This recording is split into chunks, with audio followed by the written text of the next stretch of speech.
नमस्कार दोस्तों, चलिए लेकर के आ गए हैं नॉन स्टॉप टेस्ट नंबर 21। जी हाँ दोस्तों, ये जो 21 टेस्ट आप देख रहे हैं, इसका टेस्ट जो हुआ था वो पिछले दिन हुआ था। उसी का आज क्या है कि हम डिस्कशन कराने वाले हैं। जो लोग 21 में पार्टिसिपेट किए हैं दोस्त, अंत तक के बने रहिएगा, क्योंकि आपका लास्ट में हम क्या करेंगे कि आपका मार्क्स देखेंगे कि आपने कितना नंबर लेकर के आया है, आपका रैंक क्या है। ठीक है, और जो लोग नए हैं दोस्त, क्या कीजिएगा कि चैनल को सब्सक्राइब कर लीजिएगा। और अगर आप टेस्ट में पार्टिसिपेट करना चाहते हैं तो आप भी टेस्ट में पार्टिसिपेट कर सकते हैं। कैसे टेस्ट में पार्टिसिपेट करना है ये आपको हम लास्ट में बता देंगे कि दोस्त आप कैसे टेस्ट दे सकते हैं। ठीक है, तो दोस्त फटाफट चैनल सब्सक्राइब कीजिए, और जो लोग पहले से चैनल सब्सक्राइब कर रखे हैं दोस्त फटाफट लाइक कर दीजिए। चलिए बने रहिएगा अंत तक के। चलिए इसमें आपको क्या करते हैं कि थोड़ा सा ये चीजें बताते हैं कि टेस्ट में होता क्या है। देखिए, टेस्ट में होता है क्या कि स्टैटिक जीके जो जनरल नॉलेज देखते हैं उससे क्वेश्चन होता है, और जनरल साइंस से क्वेश्चन डाले जाते हैं। यानी टोटल इसमें 40 क्वेश्चन होते हैं। 40 क्वेश्चन में क्या होते हैं कि स्टैटिक जीके जनरल नॉलेज से जो होते हैं वो 20 क्वेश्चन आपको दिए जाते हैं, और 20 क्वेश्चन जो होते हैं वो जनरल साइंस के दिए जाते हैं। यानी टोटल अगर देखा जाए 40 क्वेश्चन कितने समय के लिए होता है, ये टेस्ट 10 मिनट के लिए होता है। 10 मिनट में आपको क्या होता है कि 40 के 40 क्वेश्चन को डील करना होता है। ठीक है, तो दोस्त बिल्कुल मिस मत कीजिएगा। जो लोग टेस्ट में पार्टिसिपेट करना चाहते हैं आप बने रहिएगा अंत तक के, क्योंकि लास्ट में आपको हम बताएंगे कि आप टेस्ट कहां से दे सकते हैं। अगर डिस्कशन वीडियो देखना है तो चैनल को बिल्कुल सब्सक्राइब कर लीजिएगा, मिस मत कीजिएगा। चलिए अब क्या कर लेते हैं, देरी नहीं करते हैं। इस 21 टेस्ट में जितने भी क्वेश्चंस डाले गए हैं उसको हम एक एक करके डिस्कस कर लेते हैं। देखिए, सबसे पहले क्या कर लेते हैं कि जनरल साइंस, जैसा कि हमने आपको बता दिया है कि 20 क्वेश्चन जो होते हैं क्या होते हैं कि जनरल साइंस से होते हैं क्वेश्चन। तो जनरल साइंस के क्वेश्चन को पहले डिस्कस करा देते हैं, 20 के 20 क्वेश्चन को। फिर उसके बाद आपको हम स्टैटिक जीके यानी जनरल नॉलेज के क्वेश्चन को हम दिखा देंगे। देखिएगा, इसका ये पहला नंबर क्वेश्चन है। क्या दे दिया है कि निम्नलिखित में से कहता है किस तत्व के लवण आतिशबाजी को क्या करते हैं कि रंग प्रदान करते हैं, ये हमें जानना है। ठीक है, मतलब आतिशबाजी में कौन सा तत्व होता है जो कलर फूल जो है बनाने का काम करता है। पटाखा हो गया ना, आतिशबाजी वही होता है। पटाखा जब छोड़ते हैं तो क्या होता है, उससे बहुत सारे कलर जो है निकलते हैं। तो उसमें कौन कौन से तत्व मौजूद होते हैं जिसके कारण क्या होता है कि आपका जो है ये कलर फूल जो है पटाखे देखने के लिए मिलता है। देखिए, अगर ऑप्शन के अकॉर्डिंग अगर चला जाए तो आपका ऑप्शन जो होगा करेक्ट नंबर, ये थर्ड नंबर आपका आंसर करेक्ट होगा। स्ट्रेटियम और बेरियम, बेरियम की वजह, दोनों की वजह से क्या होता है कि आपके पटाखे आतिशबाजी में क्या होता है कि कलर देखने के लिए मिलता है। ये स्ट्रेटियम जो देख रहे हैं इससे कौन से कलर आपको दिखाई देता है, और बेरियम से कौन सा कलर दिखाई देता है, ये हमें जानना है। देखिए, बेरियम अगर मौजूद है तो बेरियम से क्या होता है कि गहरा हरे रंग का कलर आपको पटाखे में देखने के लिए मिलेगा आतिशबाजी में। ठीक है, और स्ट्रेटियम की वजह से जो होता है वो लाल रंग आपको देखने के लिए मिलेगा, गहरा लाल रंग जो होता है। सो कभी कभी आप पटाखे में देखते हुए कि पीला रंग भी आपको दिखाई देता है, कभी कभी नीला रंग भी दिखाई देता है। तो पीला किस तत्व की मौजूदगी से होता है, क्योंकि क्वेश्चन ये भी पूछ देता है कि आतिशबाजी में पीला रंग जो दिखाई देता है वो किस तत्व की वजह से होता है। तो पीला रंग ये चीजें जान लीजिए कि सोडियम की वजह से दिखाई देता है। किसकी वजह से, सोडियम की वजह से। सोडियम एलिमेंट्स जो होते हैं उस पटाखे में मौजूद होते हैं। तीसरी ये चीजें जान लीजिए कि कभी कभी नीला रंग के बारे में भी पूछा जाता है क्वेश्चन कि आतिशबाजी में जो नीला रंग निकलती है वो किस तत्व की वजह से निकलती है। तो वो निकलती है कॉपर की वजह से, यानी कि तांबे की वजह से। ठीक है, तो इस सबको याद रखिएगा, इंपॉर्टेंट क्वेश्चन है, क्योंकि बार बार ये क्वेश्चन क्या होते हैं कि रिपीट किए जाते हैं एग्जाम में। ठीक है, बाकी सबका पीडीएफ अगर लेना है तो पीडीएफ आप टेलीग्राम से ले सकते हैं, लिंक डिस्क्रिप्शन बॉक्स में ही डाला हुआ है, जाकर के वहां ज्वाइन हो जाएगा और वहीं से आपको ये सारा पीडीएफ आपको देखने के लिए मिल जाएगा। पूरा डिटेल से एकदम आसान भाषा में दिया हुआ है, आसानी से पढ़ते समझ सकते हैं आप। ठीक है, चलिए नेक्स्ट क्वेश्चन आपको दिखा देते हैं। देखिए, अगला नंबर ये क्वेश्चन दे दिया है कि अम्लीय वर्षा पर्यावरण प्रदूषण के कारण होती है। तो अम्लीय वर्षा जो होती है आखिर उसमें क्या होती है जो पर्यावरण के प्रदूषण का कारण बनती है, ये हमें जानना है। ठीक है, देखिए, जब अम्लीय वर्षा होती है तो अम्लीय वर्षा में क्या आखिर मिला होता है, ये हमें जानना है। तो सबसे पहले अम्लीय वर्षा डायरेक्ट थोड़ी हो जाती है, नहीं होती है। वहां पे क्या होता है कि बादल बनता है, बादल बनने के बाद जो है संघनित होती है बादल, फिर जो है नीचे धरती पे आता है, अम्ल के रूप में वर्षा होती है, उसी को अम्लीय वर्षा या अम्ल वृष्टि कहते हैं। तो बादल जो बनता है तो नीचे से क्या होता है कि बहुत सारे गैस ऊपर जाते हैं जो संघनित होते हैं, जो बादल का निर्माण करते हैं। ठीक है, तो उस गैस में क्या होती है, एक तो नाइट्रस ऑक्साइड होती है, दूसरी नंबर जान लीजिए कि सल्फर डाइऑक्साइड होती है। ये दोनों मिलकर के अम्लीय वर्षा कराने का काम करती है। ठीक है, तो अगर इसके अकॉर्डिंग अगर देख लिया जाए तो ये फोर्थ नंबर आपका आंसर क्या होगा कि बिल्कुल करेक्ट होगा। नाइट्रस ऑक्साइड और जो है सल्फर डाइऑक्साइड, ये दोनों मौजूदगी की वजह से अम्लीय वर्षा होती है। अम्लीय वर्षा होने से होता क्या है दोस्त, मिट्टी की जो मतलब कहीं अम्लीयता जो होती है वो बढ़ जाती है। पहली नंबर तो ये चीजें है जिसकी वजह से खेती की उपज जो है उतनी अच्छी नहीं हो पाती है। दूसरी ये चीजें है कि जो मतलब चमकीले वस्तु है उस पे पड़ने से उसकी चमक धीरे धीरे खत्म हो जाती है। जैसे मान लीजिए कि ताजमहल है, ताजमहल पे क्या है कि अम्लीय वर्षा पड़ने से उसकी धीरे धीरे चमक खत्म हो चुकी है। जो पहले था चमक ताजमहल की, वो आपको देखने के लिए नहीं मिलेगा। यही कारण है कि यूपी के गवर्नमेंट जो है क्या कर रही है कि ताजमहल के आसपास के जो इंडस्ट्रीज है उसको हटा रही है, क्योंकि इंडस्ट्रीज से, गाड़ियों से चलने से क्या होता है कि नाइट्रस ऑक्साइड और जो है जान लीजिए सल्फ्यूरिक एसिड निकलती है, जिसकी वजह से क्या होता है कि वो अम्लीय वर्षा कराने में मदद करता है। तो बहुत सारे अम्लीय वर्षा से चर्म रोग भी होते हैं। अगर आप बारिश में आप चल जाइएगा तो आपको खुजली उजली होने लगता है, तो वो अम्लीय वर्षा की वजह से होती है। बहुत सारे हानि होते हैं, कीट पतंग भी धीरे धीरे नष्ट हो जाते हैं। ठीक है, तो ये सब ज्यादातर आपको जो है इंडस्ट्रियल एरिया जो होती है वहां पे अम्लीय वर्षा ज्यादा देखने के लिए मिलता है। ठीक है, जहां या कहिए महानगर हो गया, जैसे कि दिल्ली मुंबई हो गया, वहां पे अम्लीय वर्षा ज्यादा होता है। तो इस सबको ध्यान में रखिएगा, क्योंकि दोस्त ये सारे क्वेश्चन जो है पूछे जाते हैं, इंपॉर्टेंट है। चलिए नेक्स्ट दिखाते हैं आपको। अगला नंबर देखिए, अगला नंबर ये क्वेश्चन दे दिया है कि बादल जो होते हैं वो वायुमंडल में किसके कारण तैरते हैं, ये हमें जानना है। ठीक है, जैसे कि बादल को आप देखते हुएगा ना, तो बादल क्या होता है कि वायुमंडल में जो है तैरते रहते हैं, एक जगह से दूसरी जगह जाते हैं। अभी समय भी है, देखिएगा ऊपर तो आपको बादल दिखेगा तैरते हुए। तो वो तैरता है तो किस वजह से, डायरेक्ट नीचे क्यों नहीं आ जाता या डायरेक्ट ऊपर ही क्यों नहीं चला जाता है, वो तैरता क्यों है? देखिए वो तैरता इसलिए, वो उसका मेन रीजन होता है डेंसिटी, घनत्व, घनत्व की वजह से तैरता है। ये आपका क्या होगा कि ये फर्स्ट नंबर आंसर बिल्कुल करेक्ट होगा कि घनत्व की वजह से तैरता है। अब घनत्व की वजह से कहने का क्या मतलब, उसका घनत्व ज्यादा या कम? तो दोस्त बादल का घनत्व जो होता है वो कम होता है। बादल के घनत्व कम होने की वजह से क्या होता है कि बादल जो है आकाश में तैरते हैं। इसको ध्यान रखिएगा, कम घनत्व की वजह से, कम लो डेंसिटी की वजह से क्या होता है कि बादल आकाश में तैरते रहते हैं। इंपॉर्टेंट है, पूछे जाते हैं। चलिए नेक्स्ट नंबर देखिए, अगला नंबर ये क्वेश्चन है, हेपेटाइटिस दे दिया। हेपेटाइटिस बी जानते होइएगा, तो वो कहता है कि उसमें जो वायरस होता है वो कौन सा शामिल होता है, ये हमें जाना है। हेपेटाइटिस बी में वायरस में शामिल होते हैं, तो वो क्या शामिल होता है ये हमें जाना है। देखिए हेपेटाइटिस बी जो होता है उसमें होता क्या है दोस्त, उसमें डबल स्टैंडर्ड डीएनए शामिल होता है। क्या होता है? डबल स्टैंडर्ड डीएनए शामिल होता है हेपेटाइटिस बी में, ध्यान रखिएगा। ये फर्स्ट नंबर आपका आंसर क्या होगा कि बिल्कुल करेक्ट होगा कि हेपेटाइटिस बी में डबल स्टैंडर्ड डीएनए शामिल होता है। ठीक है, चलिए नेक्स्ट क्वेश्चन दिखा देते हैं। देख लीजिए, अगला नंबर क्वेश्चन आपको दे दिया है कि ऑप्टिकल फाइबर डैश के सिद्धांत पे काम करती है, ये हमें जानना है। ठीक है, तो ऑप्टिकल फाइबर जानते हैं ना, ऑप्टिकल फाइबर का यूज जो है देश में बड़े पैमाने पे किया जाता है। खास करके ये जान लीजिए कि टेलीकॉम कहिए, जो भी कंपनी है, या टेलीकम्युनिकेशन जो होती है, या बहुत सारे लैंड केबल बिछते हैं, उस सब में क्या होता है कि ऑप्टिकल फाइबर का इस्तेमाल किया जाता है। ठीक है, डाटा को एक जगह से दूसरी जगह ट्रांसफर करने के लिए लैंड केबल का इस्तेमाल, ऑप्टिकल फाइबर का इस्तेमाल किया जाता है। ठीक है, तो आप समुद्र के अंदर भी देखे होइएगा कि बड़े बड़े ऑप्टिकल फाइबर जो है बिछाए जाते हैं, या टावर उवर देखते होइएगा, उस समय क्या होता है कि ऑप्टिकल फाइबर का इस्तेमाल सबसे ज्यादा किया जाता है। तो ऑप्टिकल फाइबर जो होता है वो किस सिद्धांत पे काम करती है, ये हमें जानना है। देखिए ऑप्टिकल फाइबर जो होता है वो पूर्ण आंतरिक परावर्तन के सिद्धांत पे काम करती है। किसके? पूर्ण आंतरिक परावर्तन के सिद्धांत पे। ध्यान रखिएगा, ये फोर्थ नंबर आपका आंसर क्या होगा कि बिल्कुल करेक्ट होगा कि पूर्ण आंतरिक परावर्तन के सिद्धांत पे ऑप्टिकल फाइबर काम करती है। क्वेश्चन पूछे जाते हैं। चलिए अगला नंबर देखिए, अगला नंबर क्वेश्चन ये दे दिया है कि जब पानी को 0 डिग्री से लेकर के 10 डिग्री सेल्सियस तक के आप गर्म कीजिएगा तो इसके आयतन में क्या इफेक्ट पड़ेगा, ये हमें जानना है। ठीक है, जिससे मान लीजिए कि पानी जमा हुआ है 0 डिग्री सेल्सियस पे है, अब उसको क्या कीजिए कि आप हीट करना शुरू कीजिए। हीट कीजिएगा तो 10 डिग्री सेल्सियस तक के हीट कीजिए। हीट करने के बाद उसके आयतन में क्या इफेक्ट पड़ेगा, ये हमें जानना है। ठीक है, देख लीजिए, आपको करेक्ट आंसर बताते हैं कि देखिए जब पानी को आप गर्म कीजिएगा तब पानी का महत्तम डेंसिटी कितना होता है, महत्तम घनत्व कितना होता है, 4 डिग्री सेल्सियस होता है। तो जब 0 डिग्री से आप गर्म शुरू करिएगा करना, तो 0 से 1 डिग्री, 2 डिग्री, 3 डिग्री, 4 डिग्री तक के महत्तम जो है घनत्व आएगा। वहां पे महत्तम घनत्व 4 डिग्री सेल्सियस पे क्या होगा कि महत्तम घनत्व होगा। फिर उसके बाद जो उसका डेंसिटी जो होता है, घनत्व जो होता है 4 डिग्री के बाद जो है कमने लगता है। और घनत्व जो होता है वो चीजें जान लीजिए कि आयतन के व्युत्क्रमानुपाती होती है। घनत्व बढ़ेगा, आयतन घटेगा, ध्यान रखिएगा। तो 4 डिग्री सेल्सियस तक के क्या होगा कि उसका पानी का घनत्व जो है वो बढ़ता चला जाएगा। तो सबसे पहले क्या होगा, घनत्व बढ़ेगा। जब घनत्व बढ़ेगा तो आयतन क्या होगा, घटेगा। उल्टा होता है तो आयतन घटेगा। फिर 4 डिग्री सेल्सियस के बाद क्या होगा कि घनत्व घटना शुरू करेगा तो आयतन बढ़ना शुरू करेगा।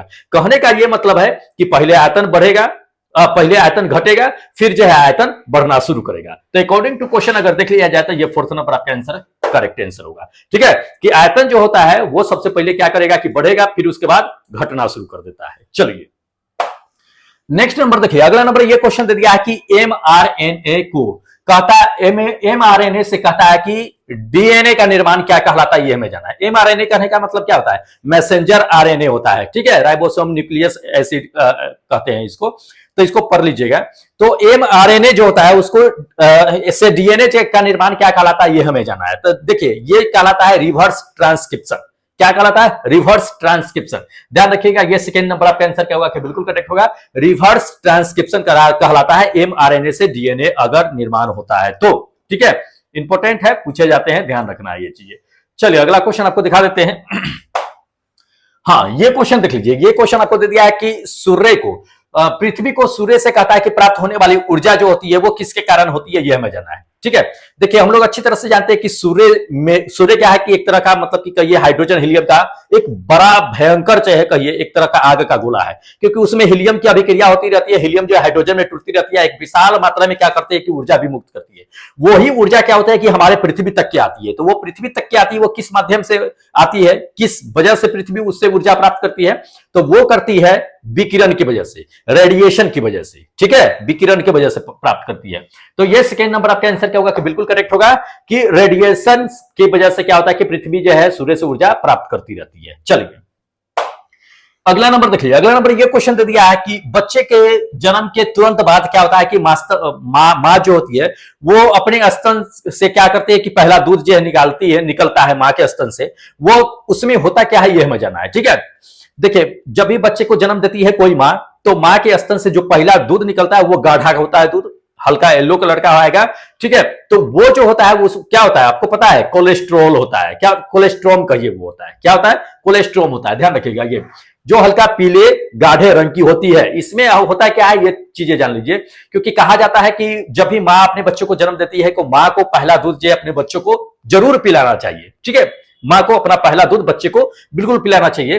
क्यों? क्योंकि उसमें कोलेस्ट्रॉम होता है। कोलेस्ट्रॉम में क्या होता है कि वसा की मात्रा कम होता है, फैट की मात्रा जो होती है ना दूध में वो कम होती है। उसमें होता क्या क्या है मात्रा सबसे ज्यादा, ये चीज जान लीजिए जो बच्चों को ज्यादा फायदामंद करती है। तो उसमें जो होती है सबसे जान लीजिए कि इसमें प्रोटीन की मात्रा सबसे ज्यादा होती है। दूसरी ये चीजें जान लीजिए कि कार्बोहाइड्रेट की मात्रा सबसे ज्यादा होती है और एंटीबॉडी की मात्रा सबसे ज्यादा होती है। एंटीबॉडी के वजह से मां का दूध जब बच्चे के शरीर में जाता है तो वो क्या होती है कि बाहरी जो छोटी मोटी बीमारी होती है उससे लड़ने की क्षमता जो होती है वो तुरंत बच्चे को प्रदान हो जाती है। इसीलिए मां को पहला दूध जो है बच्चों को पिलाना चाहिए। ठीक है, एंटीबॉडी ज्यादा बन जाती है। इंपॉर्टेंट है, पूछे जाते हैं, ध्यान में रखिएगा। चलिए अगला नंबर देखिए। अगला नंबर ये क्वेश्चन आपको दे दिया है कि विशिष्ट प्रोटीन को पता लगाने के लिए, विशिष्ट प्रोटीन को पता लगाने के लिए कहता है कि किस टेक्नोलॉजी का हम लोग यूज करते हैं ये हमें जानना है। ठीक है, तो विशिष्ट स्पेसिफिक जो प्रोटीन होता है उसको पता लगाने के लिए वेस्टर्न ये ब्लॉटिंग का इस्तेमाल करते हैं। किसका? वेस्टर्न ब्लॉटिंग का इस्तेमाल करते हैं। ध्यान रखिएगा, ये सेकेंड नंबर आपका आंसर करेक्ट होगा कि वेस्टर्न ब्लॉटिंग का पता मतलब कि इस्तेमाल करते हैं प्रोटीन, विशिष्ट प्रोटीन को पता लगाने के लिए। इसमें होता क्या है कि प्रोटीन के लक्षणों को पता लगाया जाता है, प्रोटीन को चिन्हित किया जाता है कि किस तरह के प्रोटीन है जिसमें उसका एंटीबॉडी का भी इस्तेमाल किया जाता है। ठीक है, तो इंपॉर्टेंट है, ध्यान में रखना है ये। चलिए नेक्स्ट क्वेश्चन आपको दिखा देते हैं। देखिए सबसे पहले कहता है कि किसने जो है कैपिटल जी का प्रयोग जो है किया था ये हमें जानना है। देखिए सबसे पहले कैपिटल जी की बातें कर रहा है, स्मॉल जी की बातें नहीं कर रहा है। बहुतों लोगों ने इसमें जो है गलती मारने के चक्कर में इनमें से कोई नहीं मार दी है। सबको दिमाग में यह चीजें चल रहा था कि न्यूटन होगा, न्यूटन होगा। नहीं, न्यूटन जो होगा ये स्मॉल जी के मान का उन्होंने खोज किया था जो गुरुत्वाकर्षण है। ठीक है, लेकिन ये गुरुत्वाकर्षण नियतांक इसको कहते हैं। ठीक है, यूनिवर्सल ग्रेविटेशनल कांस्टेंट इसको कहते हैं कैपिटल जी को। इसको ध्यान रखिएगा। इसको सबसे पहले जो प्रयोग में लाया था कौन लाया था पता है आपको? हेनरी कैवेंडिश साहब ने लाया था। किसने?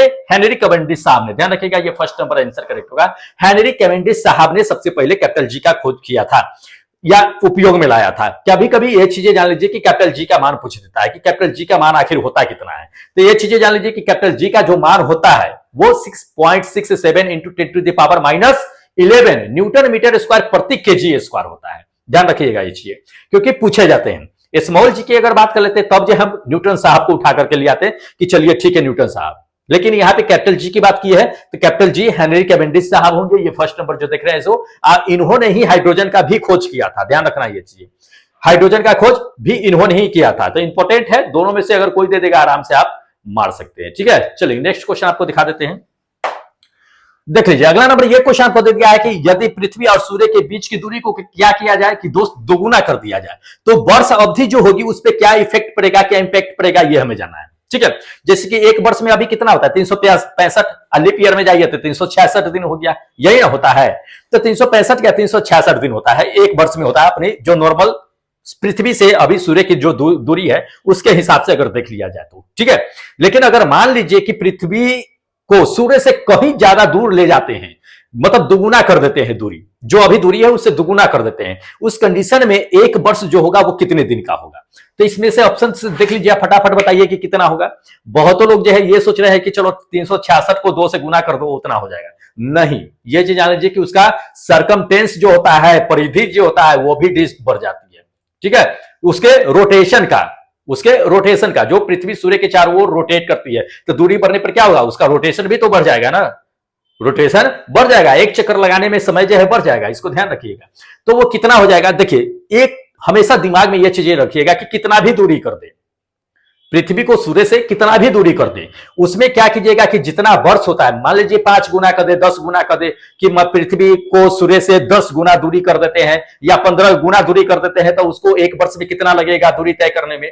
तो ये चीजें जान लीजिए कि उसमें 2.82 से मल्टीप्लाई कर दीजिएगा, जो एक वर्ष चक्कर अभी लगाने में लग रहा है उसमें 2.82 से गुना कर दीजिएगा। तो अभी कितना लग रहा है वर्ष, अभी लग रहा है आपको क्या 365 दिन लग रहा है, लीप ईयर है तो 366 दिन, तब नॉर्मली 365 दिन हो रहा है, तो 365 दिन को 2.82 से गुना कर दीजिएगा, तो आपको यह है 1029 दिन समथिंग जो है आपको लगेगा। मतलब अगर देख लिया जाए तो 1032 के आसपास में आपको मतलब कि लगेगा, पूरी तरह से एक्चुअल अगर निकाला जाए उसका रोटेशन का, क्योंकि डिसिमल में होता है ना कि एक वर्ष में 365 दिन 56 मिनट 4 सेकंड ऐसे कुछ करके लगता है ना, 8 घंटे कर 8 तरी 24 ऐसी 6 चौक 24 6 दिन लगता है, 6 मतलब कि 365 दिन 6 घंटे 56 मिनट कुछ 56 सेकंड करके लगता है। तो इस तरह से उसको पूरा कैलकुलेट कीजिएगा तो आपको 1032 आ जाएगा, ये फर्स्ट नंबर, ठीक है।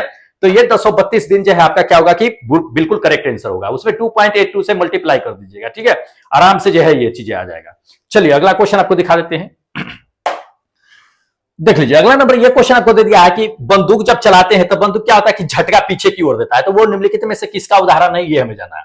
देखिए बंदूक जब भी हम चलाते हैं तो पीछे की ओर झटका देता है, ये न्यूटन का थर्ड लॉ है, लेकिन आपको न्यूटन का थर्ड लॉ इस ऑप्शन में देखने के लिए नहीं मिलेगा, संवेग दिख रहा है, ठीक है। तो संवेग के किसके नियम पे, ये चीजें जान लीजिए। देखिए बंदूक जो पीछे की ओर झटका देती है तो हम आगे की ओर फायरिंग करते हैं, पीछे की ओर झटका देता है, ये संवेग का रैखिक सिद्धांत है, रेखीय संवेग संरक्षण है। कौन सा, रैखिक संवेग संरक्षण है, ध्यान रखिएगा। ये अगर इसमें न्यूटन्स दे देता तो न्यूटन्स का थर्ड लॉ ये अप्लाई होता है, क्योंकि जितनी जोर से गोली आगे निकलती है उतनी जोर से पीछे झटका देती है, तो न्यूटन्स का थर्ड लॉ। जैसे कि मान लीजिए कि रॉकेट ऊपर उड़ती है, तो रॉकेट ऊपर उड़ती है तो दो सिद्धांत उस पर काम करती है, एक तो रैखिक संवेग संरक्षण काम करती है, दूसरा न्यूटन्स का लॉ भी काम करता है ना। तो उसी तरह से बंदूक में भी होती है, इसको ध्यान में रखिएगा, इसमें रैखिक संवेग संरक्षण जो होगा आपका बिल्कुल करेक्ट आंसर होगा। चलिए अगला नंबर देख लीजिए। अगला नंबर ये क्वेश्चन आपको दे दिया है कि एक समान वृत्तीय गति के मामले में कहता है समय अवधि और आवृत्ति के बीच कहता है दोस्त की संबंध क्या होगा, ये हमें जानना है, ठीक है। मान लीजिए कि कोई बॉडी है, जैसे मान लीजिए कि आप साइकिल घुमा रहे हैं, राउंड साइकिल घुमा रहे हैं, उस कंडीशन में समय अवधि आवृत्ति यानी फ्रीक्वेंसी के बीच रिलेशन क्या होगा, ये हमें जानना है। देखिए इसमें रिलेशन जो होता है एक दूसरे के उल्टा होता है, मतलब कि व्युत्क्रमानुपाती होती है। अगर आप जितना समय साइकिल ले रहे हैं घुमाने में, अगर समय ज्यादा ले रहे हैं तो आपकी आवृत्ति कम हो जाएगी, और जितना ज्यादा मतलब कम समय में चक्कर लगा लीजिएगा उतना ही क्या होगा कि आपका फ्रीक्वेंसी जो होता है वो अधिक हो जाता है, ठीक है। जिसको ध्यान रखिएगा, दोनों का व्युत्क्रमानुपाती होती है, इसको ध्यान रखना है। ये फर्स्ट नंबर आपका आंसर होगा कि बिल्कुल करेक्ट होगा कि एक दूसरे के व्युत्क्रमानुपाती होती है, ध्यान है, ठीक है। चलिए नेक्स्ट नंबर, अगला नंबर क्वेश्चन दे दिया है आपको कि गतिज ऊर्जा के बारे में निम्नलिखित में से कहता है कि कौन सा कथन सत्य है, ये हमें जानना है, ठीक है। देखिए गतिज ऊर्जा के बारे में कौन सा कथन सत्य है ये हमें जानना है, तो सबसे पहले क्या करते हैं कि सारे ऑप्शन को हम पढ़ लेते हैं, देख लेते हैं कि कौन सा स्टेटमेंट सही है। तो पहला नंबर देख लीजिए, पहला नंबर आपको दे दिया कि गतिज ऊर्जा धनात्मक या ऋणात्मक हो सकती है, तो दोस्त ये नहीं होती है, धनात्मक या ऋणात्मक वाली बात नहीं होती गतिज ऊर्जा में, ठीक है, तो ये तो होगा नहीं। सेकेंड नंबर आपको दे दिया है कि गतिज ऊर्जा के संदर्भ में कहता है कि फ्रेम जो होता है वो स्वतंत्र होता है, ये बिल्कुल गलत है। तीसरा नंबर कह रहा है कि ए और बी, तो ए और बी तो है ही नहीं, तो ये कहां से होगा, ये भी नहीं होगा। अगर देखा जाए तो ये फोर्थ नंबर आपका आंसर करेक्ट होगा कि उपयुक्त में से कोई नहीं, ठीक है, उपयुक्त में से कोई नहीं, ये आपका क्या होगा कि बिल्कुल करेक्ट आंसर होगा। चलिए नेक्स्ट क्वेश्चन आपको दिखा देते हैं। अगला नंबर देखिए, अगला नंबर ये क्वेश्चन दे दिया है कि पृथ्वी के केंद्र पे गुरुत्वाकर्षण गुरुत्वाकर्षण के कारण त्वरण का मान क्या होगा ये हमें जाना है। देखिए पृथ्वी के केंद्र में गुरुत्वाकर्षण त्वरण का मान कितना होता है? पृथ्वी के केंद्र में अगर देखा जाए तो ग्रेविटेशनल एक्सीलरेशन जो होता है वो 0 होता है। केंद्र की अगर बातें कर लेते हैं तो अकॉर्डिंग टू क्वेश्चन ये आपका सेकंड नंबर आंसर क्या होगा कि बिल्कुल करेक्ट होगा कि 0 होता है। यही अगर केंद्र से थोड़ा सा आप दूर चले जाइए भूमध्य रेखा पर तो केंद्र से अधिक आपको गुरुत्वाकर्षण देखने के लिए मिलेगा। सबसे ज्यादा कहां मिलता है? तो पोल पे मिलता है। अगर पोल पे चले जाइए, ध्रुव पे चले जाइए तो ध्रुव पे ये चीजें जान लीजिए कि सबसे अधिक आपको गुरुत्वाकर्षण देखने के लिए मिलेगा, लेकिन सेंटर में 0 होता है। इसको ध्यान में रखिएगा दोस्त, पूछे जाते हैं ये क्वेश्चन। चलिए नेक्स्ट क्वेश्चन आपको दिखा देते हैं। अगला नंबर देखिए, अगला नंबर दे दिया है कि विकृति पिंड के अनुप्रस्थ काट के क्षेत्रफल के प्रति इकाई के कार्य करने वाले आंतरिक कहता है कि प्रत्यायन बल को क्या कहते हैं। ठीक है, मतलब कि पृष्ठ क्षेत्रफल, इकाई पृष्ठ क्षेत्रफल पर जो बल लगता है, आंतरिक बल लगता है, उसे हम क्या कहते हैं दोस्त? उसे कहते हैं स्ट्रेस। क्या कहते हैं? स्ट्रेस, यानी कि प्रतिबल कहते हैं। ध्यान रखिएगा, ये सेकेंड नंबर। प्रतिबल मतलब जान लीजिए ना कि प्रतिबल किसको कहते हैं? तो इकाई क्षेत्रफल पर लगने वाले आंतरिक बल को हम जो है प्रतिबल कहते हैं। ठीक है, इसका जो है ऐसा यूनिट क्या होता है दोस्त? मीटर न्यूटन करके होता है। इसको ध्यान रखिएगा, इंपॉर्टेंट है, पूछे जाते हैं। चलिए नेक्स्ट क्वेश्चन दिखाते हैं। अगला नंबर देखिए, अगला नंबर ये क्वेश्चन दिया है कि पृष्ठ तनाव के बारे में कहता है कि निम्नलिखित में से कौन सा कथन सत्य है, ये हमें जाना है। तो पृष्ठ तनाव के बारे में कह रहा है, सरफेस टेंशन के बारे में कह रहा है, तो सरफेस टेंशन के बारे में इसमें से कौन सा सही है ये हमें जाना है। पहला नंबर देखिए, पहला नंबर ये चीज आपको कह रहा है कि यह एक अदिश राशि होती है, तो बिल्कुल सही है। पृष्ठ तनाव जो होती है एक अदिश राशि होती है, स्केलर क्वांटिटी होती है। दूसरा नंबर देख लीजिए, दूसरा नंबर ये चीज आपको कह रहा है कि यह एक आणविक जो है घटना है, तो बिल्कुल सही है, यह एक आणविक घटना है, मॉलिक्यूलर जो फेनोमेना है। ठीक है, तीसरी नंबर जान लीजिए, तीसरी नंबर भी आपका सही है। मतलब अगर देख लिया जाए तो इन ये तीनों जो है स्टेटमेंट सही है, यानी कि अकॉर्डिंग टू क्वेश्चन ये फोर्थ नंबर आपका आंसर बिल्कुल करेक्ट आंसर होगा। ठीक है, सरफेस टेंशन के बारे में। चलिए अगला क्वेश्चन आपको दिखा देते हैं। अच्छा चलिए, तो जीएस के इतने क्वेश्चन थे जो हमने आपको बता दिए हैं। अब यहां से क्या करते हैं दोस्त कि हम यहां से आपको स्टैटिक जीके के क्वेश्चन यानी जनरल नॉलेज के क्वेश्चन को डिस्कस करा देते हैं। इतने क्वेश्चन साइंस के थे जो हमने आपको बता दिए हैं। अब यहां से स्टैटिक जीके यानी कि जनरल नॉलेज के क्वेश्चन को देख लेते हैं। देखिएगा पहला नंबर देख लीजिए, पहला नंबर ये क्वेश्चन दे दिया है कि 1959 तक के जो है पाकिस्तान की राजधानी कहां थी, ये हमें जानना था। मतलब क्या थी राजधानी, ये हमें जानना है। देखिए जब देश आजाद हुआ था 1947 की अगर बात कर लेते हैं तो 1947 के बाद जो है वो देश की राजधानी कहां थी? वो कराची थी। कहां थी? कराची थी। ये चीजें जान लीजिए। स्वतंत्रता के बाद कराची थी, लेकिन कराची के बाद भी जो है इसकी राजधानी क्या किया गया था कि स्थानांतरित कर दिया गया था। कहां स्थानांतरित कर दिया गया था ये थोड़ा सा जान लीजिए। तो 1958 में 1958 की अगर बात कर लेते हैं तो 1958 यानी 59 से पहले 58 की अगर बात कर लेते हैं तो उस समय जो है एक पाकिस्तान के राष्ट्रपति बने थे अयूब खान। उन्होंने ये आदेश दे दिया था कि अब जो है कराची राजधानी नहीं होगी, बल्कि राजधानी जो होगी पाकिस्तान की वो रावलपिंडी होगी। उन्होंने ये चीजें कहा था। लेकिन कुछ समय के लिए रावलपिंडी भी राजधानी बनी थी। उसके बाद जो है 1967 की बात कर लेते हैं, 1967 की, तो उस समय उसकी राजधानी जो है रावलपिंडी से ये चीजें जान लीजिए कि कहां कर दिया गया था? इस्लामाबाद। तो उसी समय से जो है इस्लामाबाद जो है अभी तक की राजधानी बनी हुई है। तो इसको ध्यान रखना है, इंपॉर्टेंट है, पूछे जाते हैं। चलिए नेक्स्ट क्वेश्चन आपको दिखा देते हैं। देखिएगा, देखिए इस सब का अगर दोस्त आपको पीडीएफ लेना है तो पीडीएफ आपको हम पहले ही बता दिए है कि टेलीग्राम से ले लीजिएगा, आराम से वहां से पढ़ते रहिएगा। ठीक है, तो कोई इश्यू नहीं होगा, नॉर्मल भाषा में है, एकदम सिंपल भाषा में आराम से पढ़ सकते हैं। देखिएगा अगला नंबर देखिए, कहता है कि औरंगजेब के बाद जो है औरंगजेब के तुरंत बाद जो है निम्नलिखित में से कौन सा राजा बना था, ये हमें जानना है। ठीक है, देखिए औरंगजेब के बाद जो है तुरंत राजा कौन बना था? ऑप्शन में पहले देख लेते हैं, फिर आपको हम समझा देते हैं कि कौन कैसे बना था। देखिए अगर ऑप्शन के अकॉर्डिंग अगर चला जाता है, ये फोर्थ नंबर आपका आंसर करेक्ट होगा कि मोहम्मद आजम शाह। ये क्या था कि औरंगजेब के तुरंत मृत्यु के बाद जो है ये राजा बन गए थे। ठीक है, अब ये मोहम्मद आजम शाह था कौन, क्यों बना राजा? दोस्त पहले तो ये जान लीजिए कि औरंगजेब की मृत्यु जो हुई थी 1707 ईस्वी में औरंगजेब की मृत्यु हो गई थी। मृत्यु के बाद ये आप मोहम्मद आजम शाह जो देख रहे हैं, ये मोहम्मद आजम जो शाह जो थे ये औरंगजेब के बड़े पुत्र थे जो 63 वर्ष के थे उस समय। तो 63 वर्ष के होते हुए भी क्या किए थे कि ये जो है औरंगजेब की मृत्यु के बाद जो है तुरंत गद्दी संभाल लिए थे। ठीक है, तो इंपॉर्टेंट है, ध्यान में रखना है ये चीजें। चलिए नेक्स्ट क्वेश्चन दिखा देते हैं। पूर्वी तटीय कहता है कि मैदान को क्या कहा जाता है, ये हमें जाना है। तो पूर्वी तटीय मैदान को क्या कहते हैं ये हमें जाना है। देखिए पूर्वी तटीय मैदान को जो है कोरोमंडल तटीय मैदान कहते हैं। क्या कहते हैं? कोरोमंडल तटीय मैदान। ये थर्ड नंबर आपका आंसर क्या होगा कि बिल्कुल करेक्ट होगा, कोरोमंडल तटीय मैदान कहते हैं। अब क्यों कहते हैं कोरोटल मंडलीय मंडल? आप कहिएगा कि नहीं ये तो दक्षिणी वाला भाग है, दक्षिणी वाला भाग है, ये पूर्वी भाग थोड़ी है। तो दोस्त ये जान लीजिए कि पूर्वी तटीय मैदान जो है उसको दो भागों में बांटा गया है। एक तो जान लीजिए कि उत्तरी भाग बांटा गया है, एक तो दक्षिणी भाग बांटा गया है। उत्तरी भाग को जो है दोस्त जान लीजिए कि उत्तरी सरकार कहा जाता है, दक्षिणी भाग को कोरोमंडल तटीय भाग कहा जाता है। इसलिए जो है आपको कोरोमंडल तटीय भाग जो है ये पूर्वी तट का मैदान होता है, ठीक है। तो इंपॉर्टेंट है, ध्यान में रखिएगा। चलिए अगला नंबर देखिए, कहता है कि सुप्रीम कोर्ट में कितने जज होते हैं ये हमें जानना है, ठीक है। देखिए अगर 2019 के पहले की अगर बात कर लेते हैं तो 2019 से पहले जो है सुप्रीम कोर्ट में जो जज की संख्या थी वो 31 थी। कितनी थी? 31। लेकिन 2019 के बाद संशोधन किया गया और उसमें 4 जो है यानी 3 जजों को और जो है ऐड कर दिया गया और देखा जाए तो अभी तत्काल में जो है सुप्रीम कोर्ट में जजों की संख्या जो है 34 है। कितनी है? 34 है। ध्यान रखना है, ये आपका क्या होगा? 4th नंबर आंसर करेक्ट होगा कि सुप्रीम कोर्ट में जजों की संख्या कितनी है? 34 है। चलिए नेक्स्ट क्वेश्चन दिखा देते हैं। देखिए अगला नंबर ये क्वेश्चन दे दिया है कि एक उच्च न्यायालय के क्या होता है कि न्यायाधीश को दूसरे उच्च न्यायालय में अगर स्थानांतरित करना है तो उसके लिए अधिकार किसके पास होता है ये हमें जानना है, ठीक है। देखिए अगर एक सुप्रीम कोर्ट के जज को दूसरे सुप्रीम कोर्ट में अगर ट्रांसफर करना है तो उसका अधिकार जो होता है वो किसके पास होता है?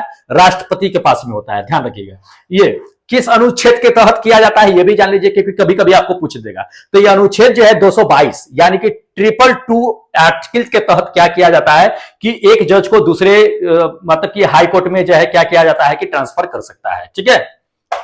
अगला नंबर देखिए, अगला नंबर ये क्वेश्चन आपको दे दिया कि पृथ्वी पर आने वाले सौर विकिरण को क्या कहते हैं ये हमें जानना है। देखिए सूर्य से जो ऊर्जा प्राप्त होती है उसको विकिरण के माध्यम से पृथ्वी तक की आती है, तो उस विकिरण से मतलब कि क्या कहा जाता है ये हमें जानना है। देखिए उसको कहते हैं सूर्य ताप, आइसोलेशन कहते हैं, सूर्य ताप कहते हैं। ध्यान रखना है, ये सेकेंड नंबर आपका आंसर क्या होगा कि बिल्कुल करेक्ट होगा कि उसे सूर्य ताप कहते हैं यानी कि आइसोलेशन कहते हैं, पूछे जाते हैं, इंपॉर्टेंट है। चलिए अगला नंबर देखिए, अगला नंबर ये क्वेश्चन दे दिया है कि एलोरा का कैलाश मंदिर जो है वो किसने बनवाया था ये हमें जानना है। देखिए एलोरा के कैलाश मंदिर की अगर बात कर लेते हैं तो कभी कभी आपको राष्ट्रकूट भी ऑप्शन में देखने के लिए मिल जाएगा, ठीक है। तो राष्ट्रकूटों ने क्या किया था कि एलोरा के कैलाश मंदिर को बनवाया था, लेकिन इसमें आपको राष्ट्रकूट जो है ऑप्शन में दिया गया नहीं है, ठीक है। तो राष्ट्रकूट में किसने आखिर निर्माण करवाया दिया था? तो राष्ट्रकूट का राजा जो था वो कृष्ण प्रथम था, उसी ने क्या किया था कि एलोरा की गुफा का निर्माण कराया था। ये 3rd नंबर आपका आंसर क्या होगा कि बिल्कुल करेक्ट होगा कि कृष्ण प्रथम ने ही क्या किया था कि एलोरा की गुफा के निर्माण कराया था। और कब कराया था? तो 1756 से लेकर के 1733 ईस्वी के आसपास में निर्माण कराया गया था ये एलोरा की गुफा का। एलोरा का गुफा है मतलब कि आपको मतलब क्या चीज के लिए है? तो ये एक तरह से कहिए कि कैलाश मंदिर है, एक तरह से ये क्या है कि आपको पत्थर का एक शिला बना हुआ है जो एलोरा के गुफा में बना हुआ है। इसमें बेहतरीन जो है मतलब कि भारतीय कला और संस्कृति आपको देखने के लिए मिलेगा। बहुत सारे देवी देवता के यहाँ पे शिल्प कला के जो है अद्भुत चित्रकारी भी देखने के लिए मिलेगा, ठीक है। तो इंपॉर्टेंट है, ध्यान में रखना है, पत्थर को मिलेगा आपको। अगला नंबर देखिए, अगला नंबर ये क्वेश्चन आपको दे दिया है कि किस भारतीय शासक ने कलिंग युद्ध लड़ा था ये हमें जानना है। जी दोस्तों, कलिंग युद्ध काफी फेमस है और पूछे जाते हैं ये चीजें कि कलिंग युद्ध जो है किसने लड़ा था। देखिए कलिंग युद्ध सब लोग जानते हैं, अच्छी तरह से जानते हैं कि अशोक ने लड़ा था, ठीक है। ये आपका क्या होगा कि 4th नंबर आंसर करेक्ट होगा कि अशोक ने कलिंग युद्ध लड़ा था। कब लड़ा था जान लीजिए, 262 से 261 ईसा पूर्व में कलिंग युद्ध जो है अशोक ने लड़ा था, ठीक है। अब देखिए अशोक जब ये युद्ध लड़ा था तो इसके प्रति जो है बहुत सारे बदलाव आपको अशोक में हो गए थे। क्या हुआ था कि इसमें बड़े पैमाने पर कहिए तो एक तरह से नरसंहार किया गया था, ठीक है। बड़े पैमाने पर लाखों सैनिकों का जो है मौत हो गई थी इसमें। ये लाखों सैनिकों का मौत जो हुआ था तो उसके बाद अशोक ने उस सैनिकों की मौत को देखते हुए उसके हृदय जो था वो परिवर्तन हो गया था, पिघल गया था। उसके बाद अशोक ने क्या किया था कि बौद्ध धर्म को अपना लिया था। अब बौद्ध धर्म को अपनाने के बाद अपने साम्राज्य में क्या किया था कि अहिंसा मतलब लागू कर दिया गया था कि कोई भी हिंसा नहीं करेगा, अहिंसा रहेगा, ठीक है। कोई भी हिंसा नहीं करेगा, अहिंसा वाला कोई भी खेल नहीं खेलेगा, यहां तक कि शिकार भी नहीं करेगा। जान लीजिए अशोक ने इतना मतलब कि आघात उनका हट हुआ था लाखों सैनिकों की मृत्यु देखने के बाद, ठीक है। इसको ध्यान में रखिएगा दोस्त, पूछे जाते हैं ये क्वेश्चन। चलिए अगला क्वेश्चन दिखाते हैं। देखिए अगला क्वेश्चन ये दिया कि निम्नलिखित में से कहता कि पृथ्वी का सबसे बड़ा पारिस्थितिक तंत्र कौन सा है ये हमें जानना है। देखिए पृथ्वी का सबसे बड़ा पारिस्थितिक तंत्र जो होता है वो जैव मंडल यानी जैव क्षेत्र होता है, ठीक है। ये 1st नंबर जैव क्षेत्र होता है। जैव क्षेत्र कैसे बड़ा होता है? तो दोस्त जैव क्षेत्र में कौन कौन आते हैं? तो आपके आंखों के सामने जो भी आसपास में जितने भी चीजें दिख रही है वो सभी जैव क्षेत्र के अंतर्गत आता है, ठीक है। तो ये सबसे बड़ा तंत्र होता है, इसको ध्यान रखिएगा, पूछे जाते हैं ये क्वेश्चन। चलिए अगला क्वेश्चन आपको दिखा देते हैं, देखिएगा। अगला नंबर देखिए, अगला नंबर ये क्वेश्चन दे दिया कि सबसे पुराना विश्वविद्यालय कौन था, ये हमें जानना है। देखिए सबसे बड़ा विश्वविद्यालय की अगर बात कर लेते तो सबसे बड़ा विश्वविद्यालय नालंदा था, और सबसे पुराना विश्वविद्यालय की अगर बात कर लेता तो वो तक्षशिला था। ठीक है, नालंदा आपको बिहार में देखने के लिए मिलेगा, तक्षशिला जो है ये आपको पटना में देखने के लिए मिलेगा। तो इंपॉर्टेंट है, ध्यान में रखना है। चलिए अगला नंबर देख लीजिए, अगला नंबर ये क्वेश्चन आपको दे दिया है कि भारत से आयात की सबसे बड़ी वस्तु कौन सी होती है, हमें जाना है। तो भारत के आयात की सबसे बड़ी, मतलब भारत जो होता है, भारत जो है वो सबसे ज्यादा आयात किस चीज की करती है, सबसे ज्यादा किस चीज पे डिपेंड है, तो पेट्रोलियम। पेट्रोलियम का सबसे ज्यादा जो है भारत क्या करती है कि आयात करती है, ध्यान रखना है। ये सबसे ज्यादा निर्यात किस चीज का करता है भारत, तो वो जो है अगर खनिज में देखा जाए तो वो कच्चे लोहे का निर्यात जो है सबसे ज्यादा करता है। ठीक है, चलिए अगला नंबर देखिए, अगला नंबर ये क्वेश्चन दे दिया है कि निम्नलिखित में से कहता है कि कौन सा कथा ऐसा, मतलब कि निम्नलिखित में से कौन सा कर मतलब टैक्स ऐसा है जो मूल्य के वृद्धि के कारण भी नहीं बनता है। ठीक है, देखिए तो ये मूल्य की वृद्धि के कारण नहीं बनता है, ये कौन सा टैक्स है दोस्त, इसको कहते हैं इनकम टैक्स। क्या कहते हैं, इनकम टैक्स। ध्यान रखना है, ये कितना भी मूल्य वृद्धि हो जाए उसका कारण नहीं बनता है, ये इनकम टैक्स जो था, जो आप इनकम करते हैं उस पे जो है ये क्या होता है कि डायरेक्ट टैक्स लगता है। जितना इनकम आता है महीने का, अगर मान लीजिए कि आप नौकरी कर रहे हैं, अब महीने में आपको टैक्स के अंदर आ रहे हैं तो वो सैलरी आते ही टैक्स कट जाता है। ठीक है, सैलरी आते ही आपके अकाउंट से डायरेक्ट डिटेक्ट हो जाता है टैक्स जो होता है। तो ये क्या होता है, एक तरह का डायरेक्ट टैक्स होता है, डायरेक्ट टैक्स पे किया जाता है। ठीक है, तो इसको ध्यान में रखिएगा, इनकम टैक्स इंपॉर्टेंट है, पूछे जाते हैं। चलिए अगला क्वेश्चन आपको दिखा देते हैं। ये दे दिया है कि विश्व की सबसे बड़ी झील कौन सी है। देखिए विश्व की सबसे बड़ी झील की अगर बात कर लेते हैं, कभी कभी आपको दे देता है विश्व की सबसे बड़ी मीठे झील की, तो दोनों की अगर बात कर लेते हैं, सबसे पहले ये जान लेते हैं कि विश्व की सबसे बड़ी झील कौन सी है। सबसे बड़ी झील की अगर बात कर लेते हैं तो वो कैप्सियन सागर है। कौन है, कैप्सियन सागर। ध्यान रखिएगा, ये थर्ड नंबर आंसर करेक्ट होगा कि कैप्सियन सागर है। अगर सबसे बड़ी मीठे झील की अगर बात कर लेता है तो मीठे झील में आपका क्या आएगा, सुप्रिया झील आ जाएगा। ध्यान रखिएगा, सुप्रिया झील सबसे बड़े मीठे झील है और सबसे बड़ा झील कैप्सियन सागर है।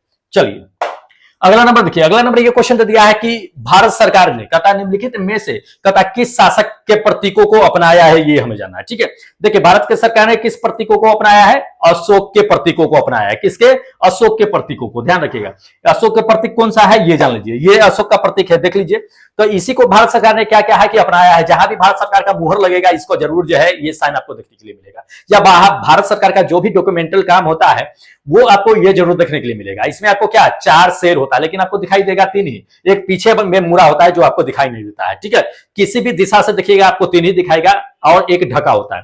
इसके नीचे आपको जो है क्या होता है कि बैल उल का आपका हाथी का जो है दिखाई देगा, एक चक्र है, इसके नीचे सत्यमेव जयते लिखा होता है। ठीक है, तो इसी को जो है क्या है कि अपनाया है भारत सरकार ने, इंपॉर्टेंट है। चलिए अगला नंबर देखिए, अगला नंबर ये क्वेश्चन दे दिया कि निम्नलिखित में से कौन सा एक तार जो है ये बाध्य मतलब कि एक तार वाला बाध्य है, ये हमें जानना है। देखिए एक तार वाला बाध्य यंत्र, मतलब बाध्य यंत्र जो म्यूजिकल इंस्ट्रूमेंट का ये वो जो है वो कौन सा है, ये संतूर है। कौन सा है, संतूर। ध्यान रखिएगा, ये 4th नंबर संतूर एक तार वाला है, तार से इसे क्या किया जाता है कि ये म्यूजिक निकाली जाती है। ठीक है, चलिए अगला नंबर देखिए, अगला नंबर ये क्वेश्चन दे दिया है कि गुरु नानक का उत्तराधिकारी कौन था, कौन हुआ था, ये हमें जानना है। देखिए गुरु नानक का उत्तराधिकारी की अगर बात कर लेते हैं तो ये गुरु अंगद हुए थे। कौन हुए थे, गुरु अंगद। ये आपका क्या होगा कि फर्स्ट नंबर आंसर बिल्कुल करेक्ट होगा कि गुरु अंगद जो है गुरु नानक का उत्तराधिकारी हुए थे। ठीक है, पूछे जाते हैं, ये एक तरह से कहिए तो गुरु नानक के जब मृत्यु हो गए थे तो उन्हीं का ये शिष्य भाई लहना कुछ क्या हुआ था कि ये उत्तराधिकारी जो है बना दिए थे। तो इंपॉर्टेंट है, ध्यान में रखना है। बाद में जो है गुरु अंगद को जो है क्या किया गया था कि ये दिया गया था। अगला नंबर देखिए, अगला नंबर ये क्वेश्चन दे दिया है कि अंतरराष्ट्रीय मुद्रा कोष का मुख्यालय कहाँ है, ये हमें जाना है। देखिए अंतरराष्ट्रीय मुद्रा कोष की अगर मुख्यालय की अगर बात कर लेते हैं तो ये कहाँ पे है दोस्त, ये जो है वाशिंगटन में है। कहां पे है, वाशिंगटन में। ध्यान रखिएगा, ये 3rd नंबर आंसर क्या होगा कि बिल्कुल करेक्ट होगा कि मुद्रा कोष का मुख्यालय कहाँ है, वाशिंगटन में है। चलिए नेक्स्ट क्वेश्चन आपको दिखा देते हैं, देखिएगा। विदेशी मुद्रा में कहता है, विदेशी मुद्रा जिसमें क्या कह रहा है कि दोस्त त्वरित प्रवास की प्रवृत्ति होती है उसे क्या कहते हैं।